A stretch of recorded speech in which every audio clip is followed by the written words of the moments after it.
Hello dear student. तो कैसे हैं आप लोग? आशा करते हैं कि आप लोग अच्छे होंगे। तो हमारे जो इस बार क्लास 12th में प्यारे प्यारे स्टूडेंट्स गए हैं, उनसे बस एक ही रिक्वेस्ट है कि अपना टाइम वेस्ट ना करें।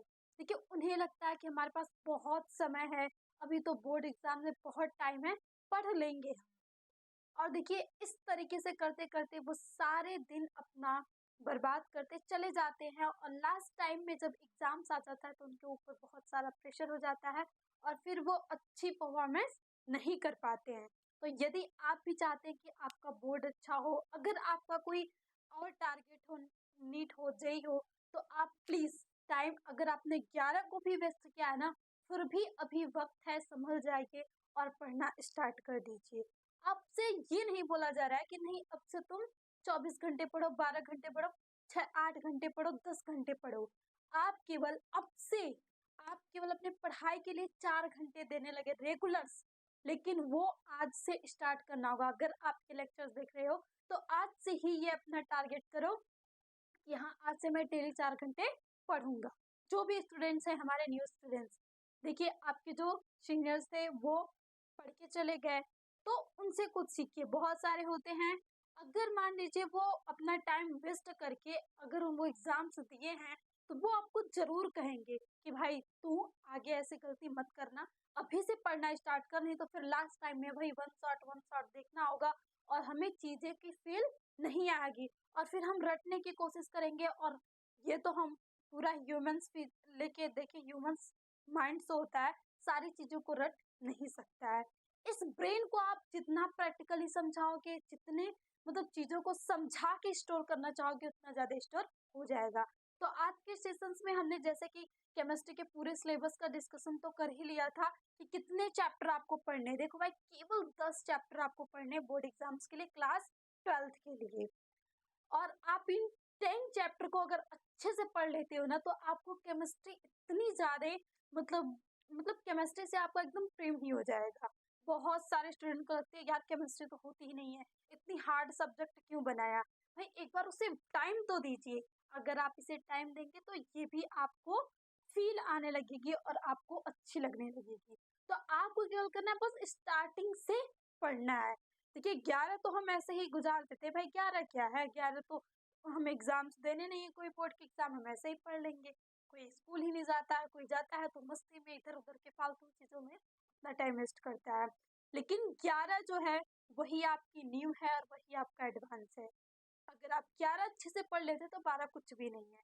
तो अगर आप ये गलती कर चुके हो, ये पाप कर चुके हो कि आपने 11 को पूरे तरीके से वेस्ट किया है, तो प्लीज अभी उस पाप का प्रायश्चित कर लो, अभी से पढ़ना स्टार्ट कर दो और जिस टीचर को फॉलो करो बस रेगुलर उसके लेक्चर्स देखो। और फिर उसके बाद सारी पढ़ाई करने के बाद देखो कि आखिर हमने आज क्या ज्ञान किया, एनालिसिस करो और आज से पढ़ना स्टार्ट कर दो। आप अपना टारगेट 100% पालोगे और सभी सब्जेक्ट आपको एकदम इंटरेस्टिंग होने लगेगी। भाई कोई भी चीजें, पढ़ाई अगर कोई कितना हो भी मतलब बड़ा एग्जाम क्रैक कर ले, अगर उससे जाके पूछोगे ना कि हाँ पढ़ाई बहुत इंटरेस्टिंग है, तो वो भी बोलेगा नहीं। लेकिन क्या है, उसकी एक मजबूरी है, सबकी भाई है, कि अगर हम शिक्षित नहीं रहेंगे तो इस जो मॉडर्न वर्ल्ड आ रहा है उसमें हम सरवाइव नहीं कर पाएंगे। भाई नौकरी के तो छोड़ दो, सरवाइव करना भी आपके लिए इम्पॉसिबल है। तो इसीलिए बस जब तक आपको पढ़ाया जा रहा है अच्छे से पढ़ लीजिए। आपके पेरेंट्स जितने ज्यादा वेस्ट आप पे इन्वेस्ट कर रहे हैं उसको वेस्ट ना जाने दीजिए। तो आज हम स्टार्ट करते हैं सॉल्यूशन चैप्टर, जो कि आपकी केमिस्ट्री फर्स्ट चैप्टर है और ये फिजिकल का पार्ट है। हमने बताया था आपका जो केमिस्ट्री है 3 भागों में डिवाइड है, फिजिकल, इनऑर्गेनिक एंड ऑर्गेनिक। तो आपका फिजिकल से स्टार्ट होता है और फिजिकल्स में आपको टोटल 3 चैप्टर पढ़ने हैं, सॉल्यूशन, इलेक्ट्रोकेमिस्ट्री और केमिकल काइनेटिक्स। तो देखिए अब सबसे पहले हम देखते हैं आखिर बिलियन चैप्टर में हमें पढ़ना क्या क्या है। सबसे पहले हमें पूरे अपने चैप्टर में ओवरव्यू देखना होता है। एक बार हम एनालिसिस करते हैं, हाँ ये टॉपिक पढ़ना है, उसके बाद ये पढ़ना है, उसके बाद ये पढ़ना है, तो हमें बहुत इंटरेस्ट आने लगता है और हमें लगता है कि ये चैप्टर जो है एक दूसरे से लिंक है। अगर वही हम नहीं पढ़े रहेंगे तो फिर हमें लगेगा यार ये तो अलग ही है, इसमें कॉलिगेटिव प्रॉपर्टीज अलग से आ गया, रॉल्स अलग से आ गया, हेनरी लॉ अलग से आ गया, सारी चीजें अलग अलग से हमें याद करनी होगी। लेकिन अगर आप स्टार्टिंग से अभी से फॉलो करोगे तो आपको सारी चीजें एक दूसरे से लिंक देखने को मिलेंगी। तो सबसे पहले आपको इस चैप्टर में इंट्रोडक्शन पढ़ना होगा। इंट्रोडक्शन। अब हमारा और आपका इंट्रोडक्शन नहीं भाई, बिलियंस पढ़ है तो उसका इंट्रोडक्शन होगा। यानी आपको बिलियन वाले चैप्टर का क्या करना होगा, परिचय होगा कि आखिर बिलियन कैसा होता है, किस प्रकार के बिलियन, मतलब कैसे बिलियंस होते हैं, देखने में कैसा, मतलब सारी चीजें आपको बताएगी। फिर आखिर हमें बिलियन को पढ़ने की जरूरत क्यों पड़ रही है, तो ये सारा आपको इंट्रोडक्शन में होगा। फिर उसके बाद आप देखोगे टाइप्स,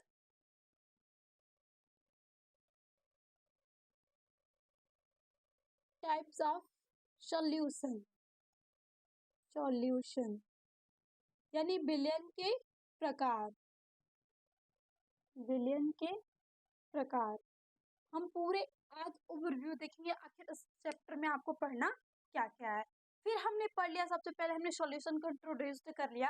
हाँ भाई, इस प्रकार ये सारे सॉल्यूशन हैं, इन्हें हम सॉल्यूशन बोल सकते हैं। लेकिन सभी सॉल्यूशन एक जैसे थे नहीं, तो हमें उन्हें बांटना पड़ा कि आखिर ये ऐसा सॉल्यूशन है, ये ऐसा सॉल्यूशन है, तो हम इसको क्या करेंगे, अलग अलग डिफाइन कर देंगे। फिर उसके बाद यहाँ से आता है कि इन सॉल्यूशंस को कैसे बनाया गया है। फिर इसमें आपको पढ़ना होगा सबसे पहले हेनरी लॉ।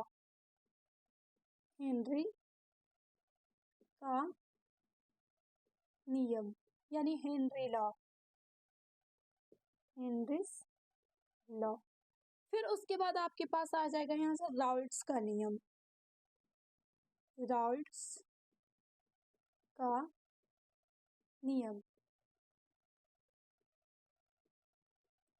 Raoult's law. ये दोनों जो नियम है वो आपके, अगर आप टाइप पढ़ोगे ना, टाइप इतने इंटरेस्टिंग तरीके से आपको पढ़ाया जाएगा कि आपको सारे बिलियन की फील आ जाएगी। हाँ, इसे भी हम बिलियन बोल सकते हैं, इसे भी बिलियन बोल सकते हैं। और आप देखिए, केमिस्ट्री कुछ भी अलग नहीं है कि आपको ये सब्जेक्ट तो मानना नहीं है कि हाँ ये मुझे थोप गया विषय।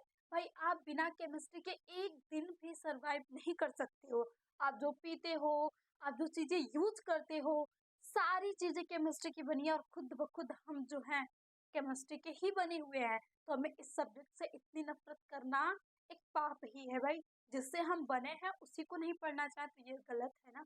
तो इसीलिए आप अच्छे से केमिस्ट्री को बस स्टार्टिंग से पढ़िए, फिर आपको इंटरेस्टिंग तो होने लगेगी।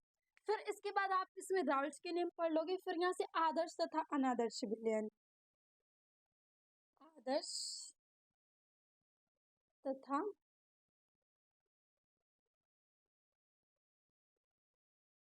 अनादर्श विलयन, अनादर्श विलयन यानी ideal solution and non ideal solution. ये टॉपिक आपको पढ़ना है यहाँ से, और ये टॉपिक जस्ट आपके राउल्ट्स नियम के बाद आ जाएगा, और राउल्ट्स के नियम ही इन दोनों टॉपिक को डिफाइन करेगा। फिर उसके बाद आप यहाँ पे आओगे अणुसंख्यक गुण।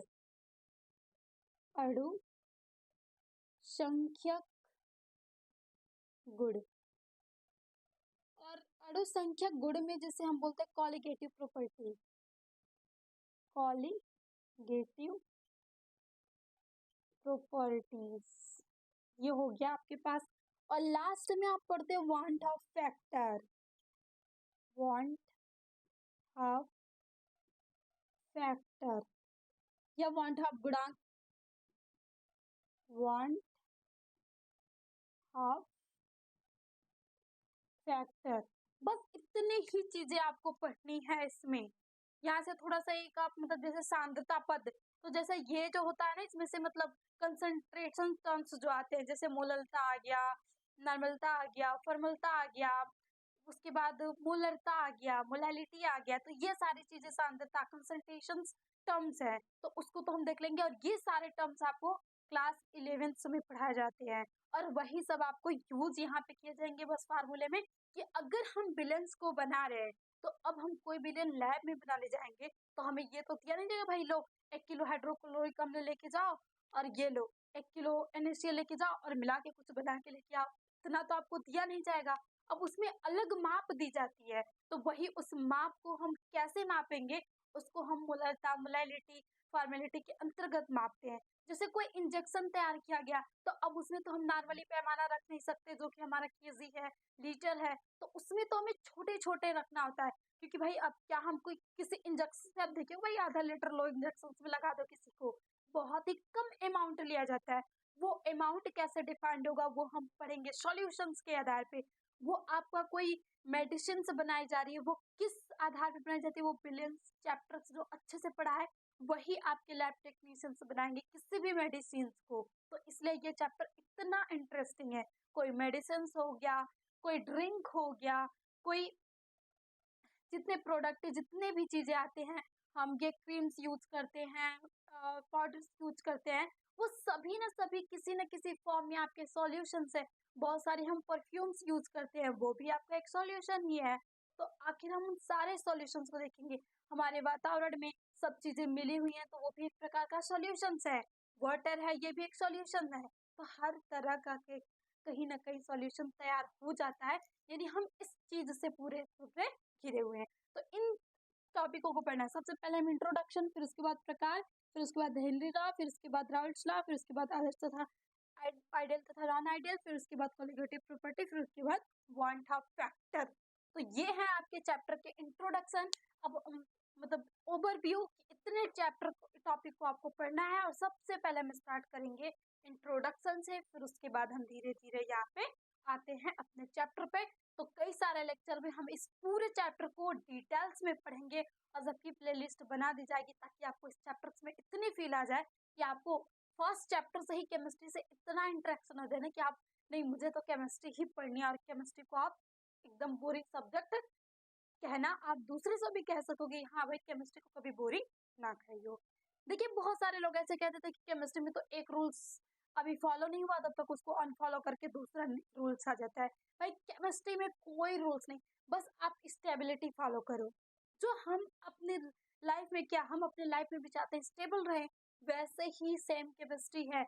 जो भी मॉलिक्यूल्स हैं, जो भी परमाणु मतलब एटम्स हैं, जो भी आपके पास मैटर्स हैं, वो सभी चाहते हैं कि हम स्टेबल हो जाएं, और वही स्टेबल जिस तरीके से होते हैं। और यहाँ पे कोई स्पेसिफिक रूल्स नहीं है कि ये रूल बनाया गया तो यही रूल फॉलो करके सभी एलिमेंट्स इसको स्टेबल होंगे।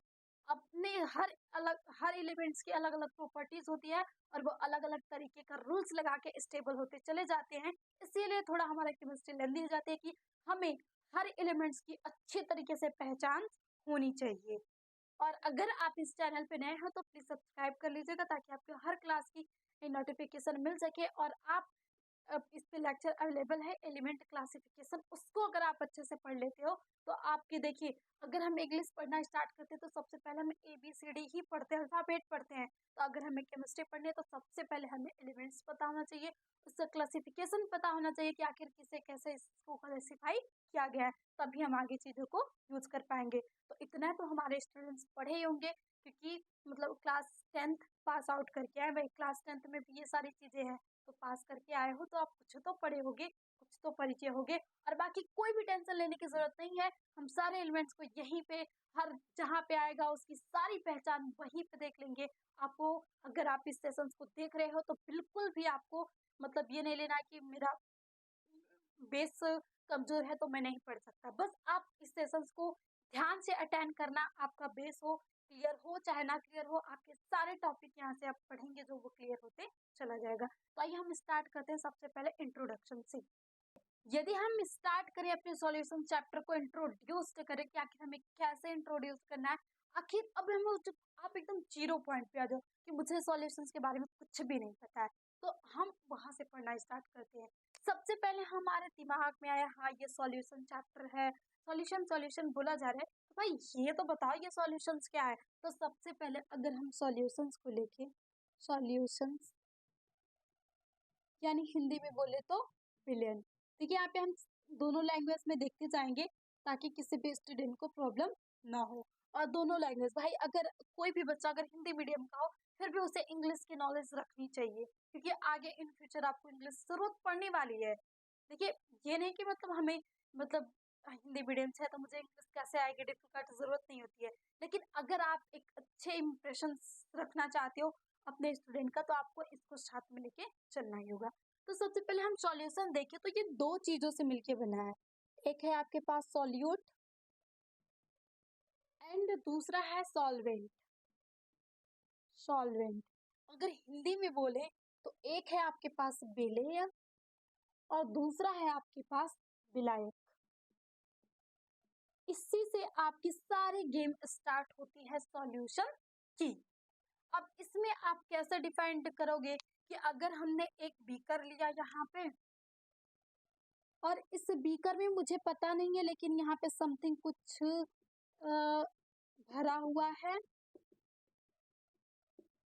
और हम बोल दे रहे हैं कि इस बीकर में, अभी आपसे जनरली बोल दे रहा है कि इस बीकर में हमने किसको घोल के रखा है। हमने यहाँ से HCl को घोल के रखा है एंड HNO3 को रखा है।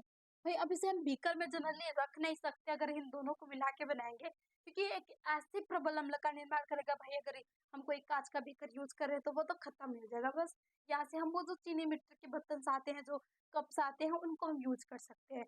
अब मान लीजिए दोनों हमने अम्ल है, दोनों को हमने मिला के रख लिया। अब आप कैसे फाइंड आउट करोगे कि यहाँ पे कौन सॉल्यूट है और कौन सॉल्वेंट है।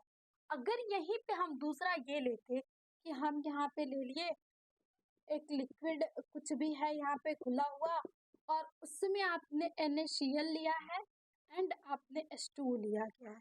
अगर आप यहाँ से आपको पूछा जाए कि भाई बताओ इसमें से सॉल्यूट कौन है एंड सॉल्वेंट कौन है, तो आप थोड़ा इजीली बता सकोगे अगर आपको इनको बारे में पता है। लेकिन यहाँ पे थोड़ा जाओगे तो आप थोड़ा सा मतलब रुक जाओगे, कहोगे हाँ यहाँ तो कुछ अलग दिमाग लगेगा, क्योंकि यहाँ पे हम बोल सकते हैं भाई NaCl है, उसको ही घोला क्या होगा। तो हम यहाँ से अगर जनरली हिंदी पढ़ें तो अगर हम विलेय का वर्ड का मतलब समझे तो विलेय यानी होता है कि वो खो गया हो कहीं। तो भाई इसमें अगर आपको जल में नमक घोल के दे दिया जाए तो आप नमक ढूंढ सकते हो, तो इम्पॉसिबल है। तो भाई वो विलेय हो गया है। लेकिन सॉल्वेंट जो विलायक है आपका जल, वो तो दिख रहा है ना भाई। तो यहाँ से आप एक वर्ड यूज कर सकते हो कि मतलब ये अपनी आइडेंटिटी लॉस्ट, आइडेंटिटी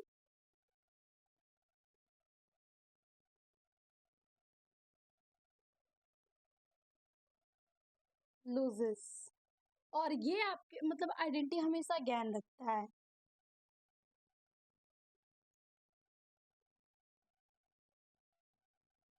ज्ञान आफ्टर फ्रॉम सॉल्यूशंस, मतलब आप अगर यहाँ से आइडेंटिटी लॉस आफ्टर सॉल्यूशंस, यानी जब आपका सॉल्यूशंस का फॉर्म हो गया तो एक चीज है जो कि अपनी आइडेंटिटी को खो देगा, खो देगा आइडेंटिटी को। और एक दूसरा चीज है जिसकी आइडेंटिटी लॉस नहीं होगी, उसकी गेन होगी। आप उसको देख सकते हो कि हाँ यहाँ पे ये है। तो अगर आपको जो जिसकी आइडेंटिटी गेन है जो दिख रहा है, तो उसी को हम बोलेंगे कि ये आपका सॉल्वेंट है, विलायक है। और जिसने अपनी आइडेंटिटी खो दी है, जिसने अपने अस्तित्व को खो दिया है, उसे हम बोलेंगे कि वो सॉल्यूट है यानी विलेय है। तो देखिए अगर हमें विलेय विलायक ये दोनों वर्ड याद रहे, अगर सॉल्यूट सॉल्वेंट याद है, आप यदि हिंदी मीडियम या इंग्लिश मीडियम हो तो अगर आप दोनों लैंग्वेज को देख ले चलोगे तो आपकी पढ़ाई थोड़ी इजी हो जाएगी, क्योंकि हम जनरली चीजें यूज कर सकते हैं। यार विलेय हो गया, बहुत सारे लोग यूज करते हैं, विलेय हो गया यानी खो गया वो। तो यहाँ पे अब ये तो है नहीं खो गया तो हम उससे ढूंढने जाएंगे, तो यहाँ पे हम विलेन बना रहे हैं, तो हमने दो चीजों को मिला के बनाया था और एक हमें दिख नहीं रहा, तो यानी हो गया आपका सॉल्यूट, और जो दिख रहा है वो आपका सॉल्वेंट हो गया। और दूसरी चीज है कि यहाँ पे इसकी जो मात्रा होगी कम होगी, इसकी जो मात्रा होगी कम होगी, और इसकी जो मात्रा होगी आपके पास क्या होगी, अधिक होगी। अब ये था कि हमने यहाँ पे ये दोनों लिया था ना, तो यहाँ पे तो दोनों अगर हम लिक्विड फॉर्म में ले लें तो हम कैसे फाइंड आउट करेंगे कि भाई इसमें कौन अपने अस्तित्व को खोया है। तो यहाँ पे अगर हमें फाइंड आउट करना है कि सॉल्यूट और सॉल्वेंट कौन है, तब हम यहाँ पे देखेंगे कि किसकी मात्रा है। तो अगर हम ले सकते हैं कि यहाँ पे मान लीजिए हमने इसको 75% लिया और इसको हमने 25% लिया, तो हम बोल सकते हैं यहाँ से कि आपका जो HCl है वो आपका क्या हो जाएगा, सॉल्वेंट, और जो आपका HNO3 है ये हो जाएगा आपके पास सॉल्यूट। तो इन दो चीजों से ही मिलके आपका विलयन बना हुआ है। अब जो देखिए जब विलयन होता है ना, ये एक प्रकार का हम बोल सकते हैं कि ये मतलब समांगी मिश्रण होता है। जैसे कि अगर हम कोई भी विलयन बना रहे हैं वहाँ पे, तो हम ऐसे बात करेंगे जो कि मतलब अगर उसको हम विलयन तैयार कर दे रहे हैं तो उसको हम अलग ना कर सके, तो उसे हम समांगी बोलते हैं। और होमोजीनियस एंड हेट्रोजीनियस, तो यानी आपका यहाँ पे जो विलयन जिस सॉल्यूशंस की बात की जाएगी वो आपका हर कैसे होंगे, होमोजीनियस यानी समांगी। इसका एग्जाम्पल देख ले तो हम क्या लिख सकते हैं, शुगर एंड प्लस H2O। अगर इन दोनों को मिला के हम जो भी सॉल्यूशन तैयार करेंगे वो आपका क्या होगा, होमोजेनियस सॉल्यूशंस होगा।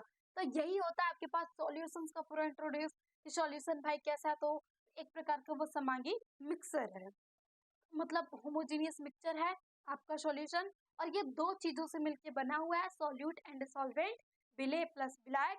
जिसकी मात्रा कम उसे बोलेंगे विलेय और जिसकी मात्रा अधिक उसको बोलेंगे विलायक। और दूसरी चीज फाइंड आउट करने की, जिसने अपने अस्तित्व जो खो गया वो विलेय हो गया और जो बच गया वो विलायक हो गया। तो ये चीजें आपके पास इंट्रोडक्शन के आधार पे थी कि आखिर हम सॉल्यूट तथा सॉल्वेंट किसे कहेंगे, और यही फाइंड आउट करना होता है कि अगर आप इन दोनों की पहचान कर लिए तो आप केमिस्ट्री में इस वाले चैप्टर में जितने न्यूमेरिकल्स आएंगे उसको आप इजीली लगा लोगे। क्योंकि बहुत सारे स्टूडेंट्स को ये कंफ्यूजन हो जाती है कि भाई अगर सवाल दे दिया जाए तो उसमें पता ही नहीं चलता कि सॉल्यूट कौन है और सॉल्वेंट कौन है।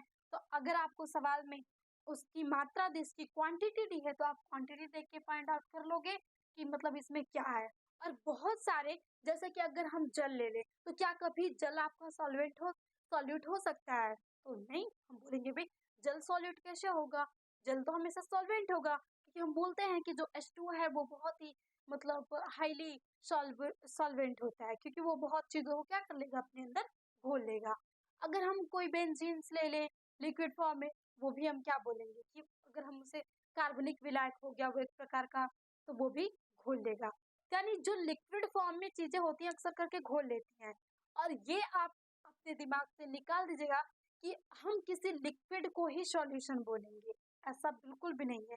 जब हम आपके पास सॉल्यूशंस के प्रकार पढ़ेंगे तो आप देखोगे कि हम ठोस ठोस को भी सॉल्यूशन बोल रहे हैं, गैस गैस को भी सॉल्यूशन बोल रहे हैं, गैस ठोस को भी सॉल्यूशन बोल रहे हैं। यानी वही आपके पूरे थ्री जो स्टेट है, सॉलिड स्टेट गैस, उनके आधार पे हम 9 टाइप्स के सॉल्यूशंस बनाए हैं और इन सॉल्यूशंस को हम एग्जांपल्स के तौर पे देखेंगे।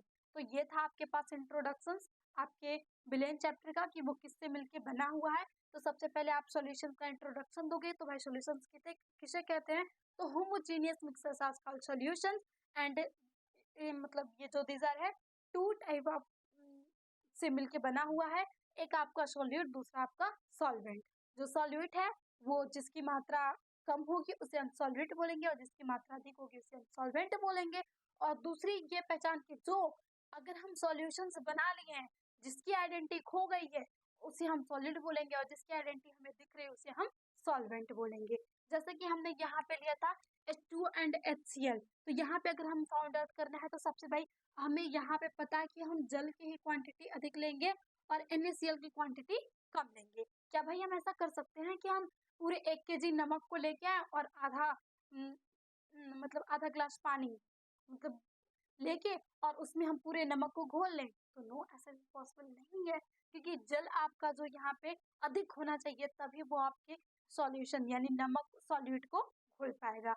और दूसरा था कि हाँ यहाँ पे कंफ्यूजन दे दिया भाई, यहाँ पे तो मुझे पहचाने भी नहीं आ रहा है, एक तो दोनों लिक्विड फॉर्म में है और कैसे हम फाइंड आउट करें, लिक्विड फॉर्म है तो दिखेंगे तो ये लिक्विड जैसे, तब हम कैसे कहें कि किसने आइडेंटिटी खोया और किसने नहीं खोया है। क्योंकि अब हम इसमें एटम्स को तो अच्छे तरीके से फाइंड आउट कर नहीं पाएंगे क्योंकि हम फिजिकली देख के बता रहे हैं। भाई हम फिजिकल केमिस्ट्री पढ़े हैं अभी, हम ये नहीं कि उसके पूरे संगठन को लैब में देख कर देखेंगे ये HCl हो, ये क्लोरीन हो गया, ये हाइड्रोजन हो गया, ये नाइट्रोजन हो गया, ये ऑक्सीजन हो गया। ये चीजें हम फाइंड आउट नहीं करेंगे, हमें देख के बताना है। तो इन देखिए कंफ्यूजन हो रही थी तो हम चले गए भाई बता तो इतना मुझे कि इसकी परसेंटेज क्या है, तो उसने कह दिया कि HCl हमने 75% लिया था और HNO3 हमने 25% लिया था, तो कह लो भाई Hg हो गया। अब तो मुझसे कुछ भी पूछ लो। तो अब हम बता सकते हैं आसानी से, जो आपका HNO3 है वो सॉल्यूट हो गया, जो आपका HCl है वो सॉल्वेंट हो गया। तो ये तरीके होते हैं। सबसे पहले आपको यही पहचानना होगा कि सॉल्यूट एंड सॉल्वेंट होते क्या हैं।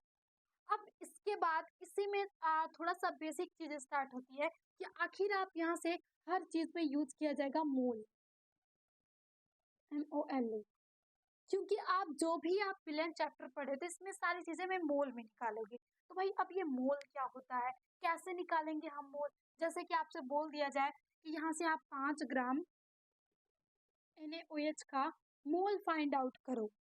यहाँ से आपको 5 ग्राम NaOH का मोल फाइंड आउट करना है। अब आप सोच में पड़ गए, यार ये मोल क्या होता है, कैसे निकालें हम मोल? तो अगर आपको नहीं पता है तो बस सेशंस को एंड तक देखना, आपको बिल्कुल भी टेंशन लेने की जरूरत नहीं है। सबसे पहले आप मोल का फार्मूला लिखो। होता क्या भाई, मोल बराबर, फार्मूला पता चल रहा है तो कोई कुछ भी निकलवा दे। तो यहाँ पे आपके पास गिवन मास और नीचे हम मॉलिक्यूलर मास लिख सकते हैं, मॉलिक्यूलर मास। यानी अगर हम हिंदी में लिखें तो आप लिख सकते हो दिया गया द्रव्यमान, दिया गया द्रव्यमान, एंड नीचे आप लिखोगे आणविक द्रव्यमान, आणविक द्रव्यमान। अब तो आपको पूछा जाए तो आप तो कहोगे रहने दो हम बता लेंगे, लेकिन फिर भी अगर आपने अच्छे से एक एलिमेंट क्लासिफिकेशन नहीं पढ़ा, आपने परमाणु क्रमांक नहीं याद किया, फिर आपकी यहाँ पे होने वाली है, पूछने वाली है बैंड। क्योंकि हमें ये तो मिल जाएगा ऊपर का कह दिया गया द्रव्यमान 5 ग्राम दिया है, अभी ये कहाँ से लेके आए आणविक द्रव्यमान? ये तो कहीं दिया नहीं गया, कुछ नंबर तो हमें दिख नहीं रहा, बस NaOH लिख दिया गया है।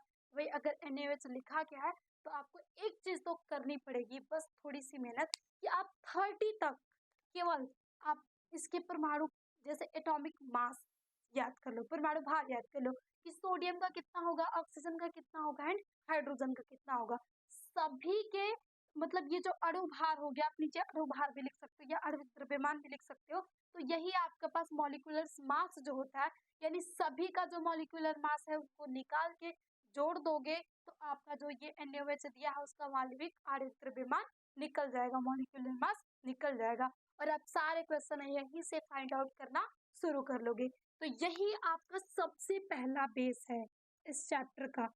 अगर आप मोल फाइंड आउट करना सीख लेना तो फिर आपको इन सारे क्वेश्चन में कुछ भी दिक्कत नहीं होने वाली है। लेकिन अगर आपने इसे स्किप किया, अगर सारे चैप्टर को पढ़ लेना, फिर भी आपका सवाल आपसे हल होने वाला नहीं है, या आप 100% की गारंटी है, लिख के ले लो कि आप बिना मोल पढ़े किसी भी सवाल को लगा सकते हो। हर एक सवाल में आपको मोल यूज किया जाएगा, आपको मोल दिया देगा नहीं, आपको मोल निकालना पड़ेगा। फार्मूला आप लिख लो, गिवन मास एंड दिया गया द्रव्यमान एंड आणविक द्रव्यमान, ये आपके पास फार्मूला हो गया।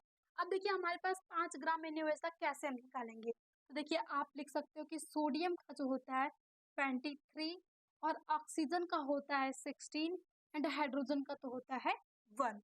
तो अगर आप 20 तक भी अगर याद कर लेते हो ना मॉलिक्यूलर मास, तब भी एटॉमिक मास, तो आपको आसानी से सारे सवाल लग जाएंगे, क्योंकि ऐसे ही आते हैं। आपके हाइड्रोजन यूज किए जाएंगे, carbon, sulphur, oxygen, calcium, nitrogen, उसके बाद मैग्नीशियम, यही सारी चीजें यूज की जाएंगी।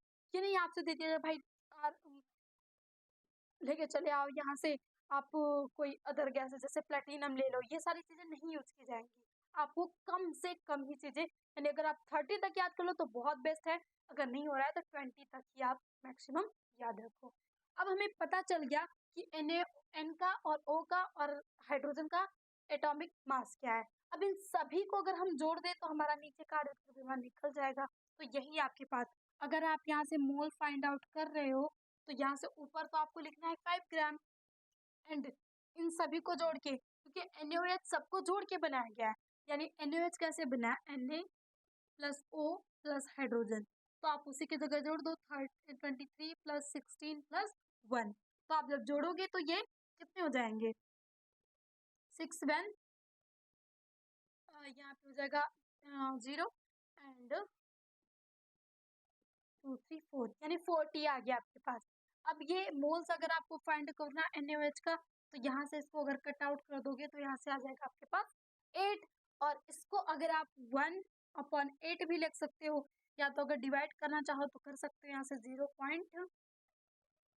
पॉइंट कितने बार ले जाएं हम 1, ऐसा करके आप कुछ भी लिख सकते हो यहाँ से 1 के आगे जो भी हो, या आप यहीं तक छोड़ सकते हो। तो ये होता है आपके पास मोल, और इसी मोल में हम अपने केमिस्ट्री के लैब में यही मोल यूज करते हैं। ये नहीं कि हमें 3 ग्राम 4 ग्राम, मान लीजिए 1 किलो 2 किलो चीजें दे दी जाएगी और वहां से फाइंड आउट करेंगे। आपको यही मात्रा दी जाएगी, और इसी से आपको सारी सॉल्यूशंस को तैयार करना है। तो आपको सबसे पहला आपका जो कदम था सवाल्स को यानी न्यूमेरिकल्स को फाइंड आउट करने के लिए इंट्रोडक्शन में, तो आपको मोल आना चाहिए। और मोल के लिए सबसे पहले आप अणुभार जैसे जैसे मॉलिक्यूलर मास कैसे निकालना है, तो जो भी आपके पास कंपाउंड दिया है उन सभी को जोड़ दीजिए। Na दिया है तो Na+O+H, कैल्शियम कार्बोनेट दिया तो आप कैल्शियम लिखोगे, प्लस फिर उसके बाद कार्बन लिखोगे, फिर उसके बाद ऑक्सीजन लिखोगे। और जैसे देखिए यहाँ पे तो सिंपल सभी एक थे, लेकिन अगर हम यहीं पे बोल देते कि आप इसका बताओ MgCl2, तो आप अब यहाँ पे ये नहीं कि Mg का एक लिख लिया और एक Cl का लिख लिए, आप यहाँ देखोगे 2 लिखने का मतलब आपके पास क्लोरीन 2 है, तो क्लोरीन का आपका पास 35.5 होता है, तो उसमें 2 का मल्टीप्लाई करोगे, फिर उसके बाद लिखोगे। फिर मैग्नीशियम के साथ 1 है तो 1 का मल्टीप्लाई करेंगे, तो सेम चीजें ही रहेंगी। तो इस तरीके से हम अणुभार फाइंड आउट करते हैं, और एक बार अणुभार निकाल लिए फिर हम मोल आसानी से निकाल सकते हैं। तो ये था आपका बहुत ही, अभी हम बहुत ज्यादा लंबी क्लास नहीं लेंगे क्योंकि अभी आपका स्टार्टिंग पॉइंट है, और आपने अभी पढ़ना स्टार्ट किया, तो कोई भी एक दिन में ये शुरू करे कि नहीं आज मैं 10 घंटे पढ़ लूंगा, तो उसे इम्पॉसिबल है। अगर वो उस 10 घंटे पे जाना चाहता है तो पहले 1 घंटे पढ़े, फिर दूसरे दिन 1.5 घंटे पढ़े, तीसरे दिन उससे दुगना करे, ऐसे ऐसे करके वो अपनी प्रैक्टिस बनाएगा, तो वो 10 घंटे वाला टारगेट भी, 6 घंटे वाला टारगेट भी वो एक दिन कंप्लीट जरूर कर लेगा। तो आज की क्लास में इतना ही, ये था आपके पास इंट्रोडक्शन में। अगर आपको कोई भी डाउट हो तो प्लीज कमेंट बॉक्स में जरूर कमेंट्स कर दें, आपके सारे डाउट्स क्लियर किए जाएंगे। और बस एक ही रिक्वेस्ट है कि आप पढ़ाई स्टार्ट करो तो अभी से स्टार्ट कर दो, इंतजार मत करो किसी का कि अभी तो बोर्ड एग्जाम्स के लिए बहुत टाइम है, हम 4 महीने में पढ़ के दे लेंगे। भाई अभी से पढ़ते रहो, थोड़ा थोड़ा पढ़ते रहो, आपसे ज्यादा नहीं। अभी अगर आप 3 घंटे दे रहे हो अपनी स्टडी के लिए, फिर भी बहुत अच्छा है, आप 3 घंटे अपनी स्टडी को दीजिए, और बस अपनी स्टडी को अच्छे से मैनेज करके रखिए कि आप एग्जाम टाइम में ज्यादा आप पे प्रेशर ना बने। आपका जो वर्क है, डेली लाइफ आप जो भी करते हो ना, आपका जो एंजॉय हो, जिसमें भी आपका इंटरेस्ट हो, आप उसको करते करते अपने एग्जाम्स को भी दो। अगर उस ऐसा चाहते हो तो आप अभी से फॉलो करो उस रूल्स को, और अपनी जो भी लाइफ की गोल्स है वहां तक पहुंच जाइए। तो थैंक यू, आज के सेशन में इतना ही, मिलते हैं नेक्स्ट सेशन में, और always be happy and be positive. Thank you.